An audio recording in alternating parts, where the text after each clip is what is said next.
Edzard Ernst, Wikipedia Audio.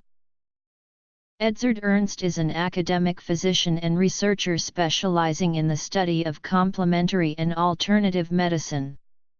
He was formerly professor of complementary medicine at the University of Exeter, the first such academic position in the world. Ernst served as chairman of physical medicine and rehabilitation at the University of Vienna, but left this position in 1993 to set up the Department of Complementary Medicine at the University of Exeter in England. He became Director of Complementary Medicine of the Peninsula Medical School in 2002. Ernst was the first occupant of the Lang Chair in Complementary Medicine, retiring in 2011. He was born and trained in Germany, where he began his medical career at a homeopathic hospital in Munich, and since 1999 has been a British citizen. Ernst is the founder of two medical journals, Focus on Alternative and Complementary Therapies and Perfusion. Ernst's writing appeared in a regular column in The Guardian, where he reviewed news stories about complementary medicine from an evidence-based medicine perspective. Since his research began on alternative modalities, Ernst has been seen as the scourge of alternative medicine for publishing critical research that exposes methods that lack documentation of efficacy. In 2015 he was awarded the John Maddox Prize, sponsored jointly by Sense About Science and Nature, for courage in standing up for science. Early life. Ernst was born in Germany in 1948. As a child, his family doctor was a homeopath, and at the time he saw it as part of medicine. His father and grandfather were both doctors, and his mother was a laboratory assistant. Ernst originally wanted to be a musician, but his mother persuaded him that medicine might be a good sideline career for him to pursue. Ernst qualified as a doctor in Germany in 1978, where he also completed his MD and PhD theses.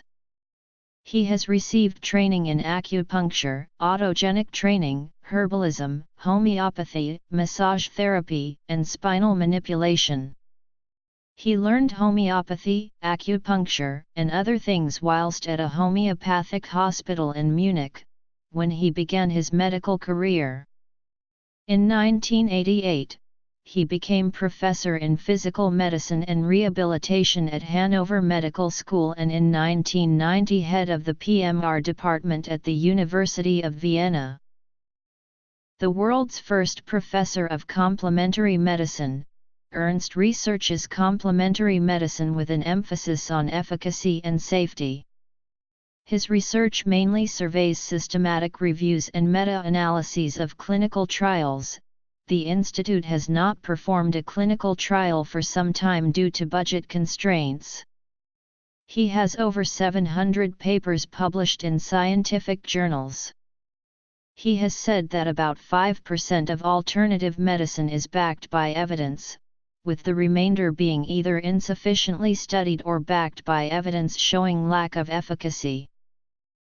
Ernst's department at Exeter defined complementary medicine as diagnosis, treatment, and/or prevention which complements mainstream medicine by contributing to a common whole, by satisfying a demand not met by orthodoxy, or by diversifying the conceptual frameworks of medicine. Ernst asserts that, in Germany and Austria, complementary techniques are mostly practiced by qualified physicians, whereas in the UK they are mainly practiced by others. He also argues that the term complementary and alternative medicine is an almost nonsensical umbrella term, and that distinctions between its modalities must be made. Since his research began on alternative modalities, Ernst has been seen as the scourge of alternative medicine for publishing critical research. In a 2008 publication in the British Journal of General Practice, his listed treatments that demonstrably generate more good than harm was limited to acupuncture for nausea and osteoarthritis, aromatherapy as a palliative treatment for cancer, hypnosis for labor pain, massage, music therapy, relaxation therapy for anxiety and insomnia, and some plant extracts such as St. John's wort for depression, hawthorn for congestive heart failure, guar gum for diabetes. In 2005, a report by economist Christopher Smallwood, personally commissioned by Prince Charles, claimed that chem was cost-effective and should be available in the National Health Service. Ernst was initially enlisted as a collaborator on the report, but asked for his name to be removed after a sight of the draft report convinced him that Smallwood had written the conclusions before looking at the evidence. The report did not address whether chem treatments were actually effective, and Ernst described it as complete misleading rubbish. Ernst was, in turn, criticized by the Lancet editor Richard Horton for disclosing contents of the report while it was still in draft form. In a August 29, 2005 letter to the Times, Horton wrote, "Professor Ernst seems to have broken every professional code of scientific behavior by disclosing correspondence referring to a document that is in the process of being reviewed and revised prior to publication. This breach of confidence is to be deplored." Prince Charles's private secretary, Sir Michael Peat, also filed a complaint regarding breached confidentiality with Exeter University. Although he was cleared of wrongdoing, Ernst has said that circumstances surrounding the ensuing university investigation led to his retirement. Training and early career. In the January 1, 2006 edition of the British Journal of General Practice, Ernst gave a detailed criticism of the report. In 2008, Ernst and Simon Singh published Trick or Treatment: Alternative Medicine on Trial. The authors challenged the Prince of Wales, to whom the book is dedicated, and the Prince's Foundation for Integrated Health on alleged misrepresentation of scientific evidence about therapies such as homeopathy, acupuncture, and reflexology. They asserted that Britain spent £500 million each year on unproven or disproven alternative therapies.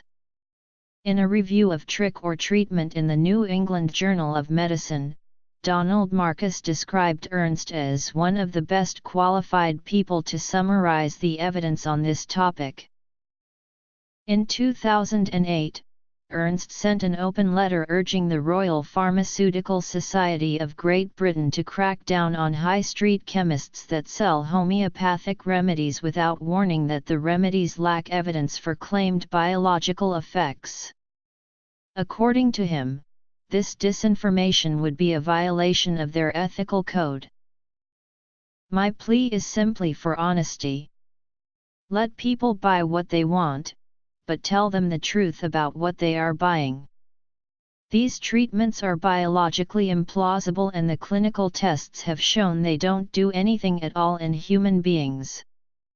The argument that this information is not relevant or important for customers is quite simply ridiculous.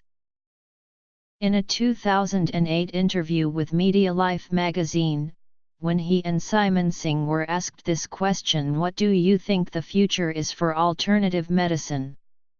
they replied, "For us, there is no such thing as alternative medicine.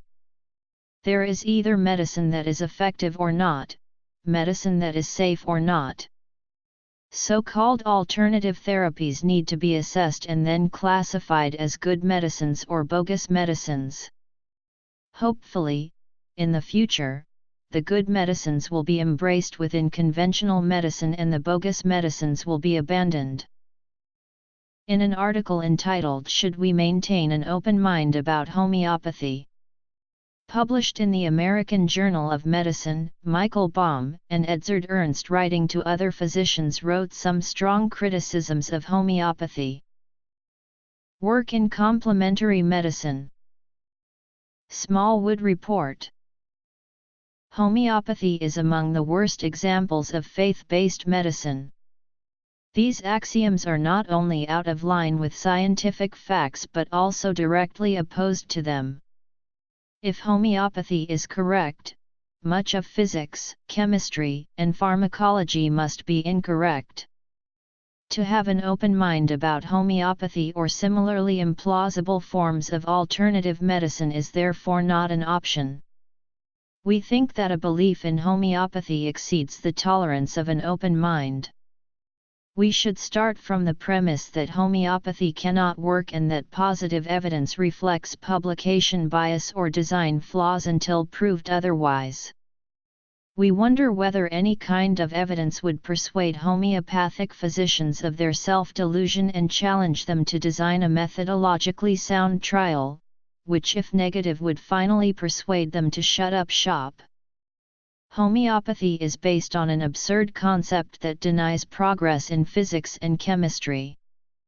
Some 160 years after homeopathy and its kindred delusions, an essay by Oliver Wendell Holmes, we are still debating whether homeopathy is a placebo or not. Homeopathic principles are bold conjectures. There has been no spectacular corroboration of any of its founding principles. After more than 200 years, we are still waiting for homeopathy heretics to be proved right, during which time the advances in our understanding of disease, progress in therapeutics and surgery, and prolongation of the length and quality of life by so-called allopaths have been breathtaking. The true skeptic therefore takes pride in closed-mindedness when presented with absurd assertions that contravene the laws of thermodynamics or deny progress in all branches of physics, chemistry, physiology, and medicine. Trick or treatment. Early retirement from Exeter. Other work. Other significant posts. Books. Ernst was accused by Prince Charles's private secretary of having breached a confidentiality agreement regarding the 2005 Smallwood Report. After being subjected to a very unpleasant investigation by the University of Exeter, the university accepted his innocence but continued, in his view, to treat him as persona non grata. All fundraising for his unit ceased, forcing him to use up its core funding and allow its 15 staff to drift away. He retired in 2011, 2 years ahead of his official retirement. In July 2011, a Reuters article described his long-running dispute with the prince about the merits of alternative therapies and stated that he accused Britain's heir to the throne Prince Charles and other backers of alternative therapies on Monday of being snake oil salesmen who promote products with no scientific basis, and that the dispute had cost him his job, a claim Prince Charles's office denied. In a May 1995 Annals of Internal Medicine publication, Ernst detailed the Nazi cleansing of the University of Vienna medical faculty that allowed the medical atrocities of Nazi human experimentation. In 2001, Ernst sat on the Scientific Committee on Herbal Medicinal Products of the Irish Medicines Board. In 2005, he was a member of the Medicines Commission of the British Medicines Control Agency, which determines which substances may be introduced and promoted as medicine. In 2008, he was an external examiner for several university medical schools in several countries. He is a founding member and on the board of the Institute for Science in Medicine, formed in 2009. In February 2011, Ernst was elected as a Fellow of the Committee for Skeptical Inquiry. He is editor-in-chief of the journal Focus on Alternative and Complementary Therapies, which he founded in 1995.